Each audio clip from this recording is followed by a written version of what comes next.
Bismillahirrahmanirrahim.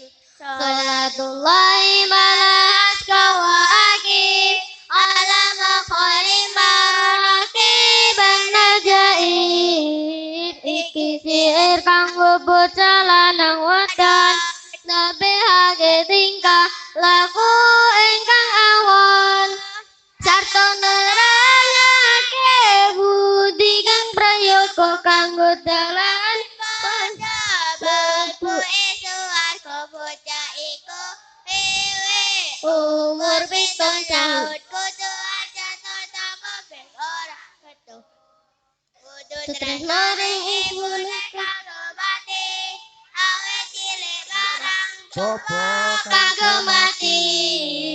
Ibu bapak rewangan lamun repot aja kaya wong gembagus sing wengkot. Lamun ibu bapak perintah ikut tandang aja bantah aja sungguh aja mampang anggap asor wong tuwa lajani tetepan aja kaya raja kaya kudu malus alun liris ingkang terang aja kasar aja miso kaya bujang yen wong tuwa lenggah ngisor sira aja pisan lungguh dhuwur kaya jamet jujur wong tuwa sare aja geger guyon lamun sira lucu maca kudu alon lamun sira liwat ono ing ngarepe kudu nyuwun amet sarta ndep-ndepe.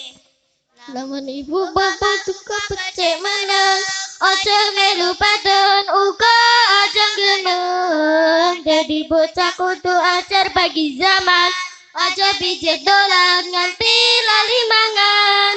Yen wayahe salat aja tunggu perintah enggal tandang seket aja wegah wayah ngaji wayah sekolah sinau kabeh mau ngatekake kawon tuhu kentang subuh enggal tangi nuli adus wudu nuli salat khusyuk ingkang bagus rampung salat tandang gawe apa wae kang prayoga kaya nyapani omahe.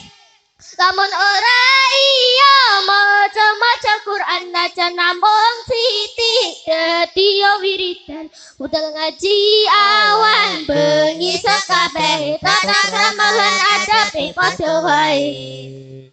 Lamun arep budal banyak pamulangan tata ingkang rajin kang resikan nuli pamit ibu bapak kanthi salam jawab ibu bapak Waalaikumsalam.